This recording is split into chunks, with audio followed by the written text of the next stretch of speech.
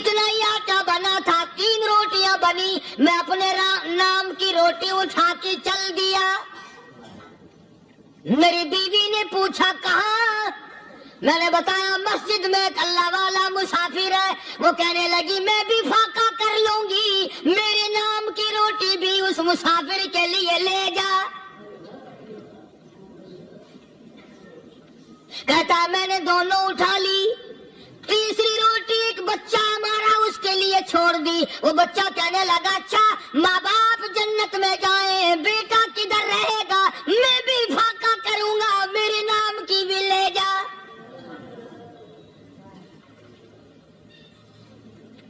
میں نے 3 روٹیاں لا دی، اور اگلے دن جو میں نے مزدوری کی اس کی 3 روٹیاں بنی۔ بچے کی حالت خراب ہو گئی تھی، اس کو دے آیا۔ ہم نے میاں بیوی نے چوتھے دن بھی فاقہ کر لیا، اور آج بیوی کی حالت بھی خراب ہو گئی تھی، آج صرف اپنی لایا ہوں۔ مولانا اس لیے عرض کر دیا کبھی کل میرا پیر نہ پھسل جائے، ایسا نہ ہو میرا قدم ڈگمگا جائے، ایسا نہ ہو بھوک کا مارا میں کچھ اور کر بیٹھوں، اس لیے عرض کر دیا کل آپ تشریف لے جائیں۔ عرض میں یہ کر رہا تھا کہ کسی زمانے میں دوسرے کی خیر خواہی کے لیے لوگ سب کچھ کر گزرتے تھے۔ حضرت محمد رسول اللہ صلی اللہ تعالی علیہ وسلم کے پاس جنگ بدر کے قیدی آئے تھے، کافر، اسلام کے دشمن، دین کے دشمن، قرآن کے دشمن، ایمان کے دشمن۔ مگر صحابہ کرام کو فرمایا یہ میرے مہمان ہیں، حضور نے فرما دیا صلی اللہ علیہ وسلم۔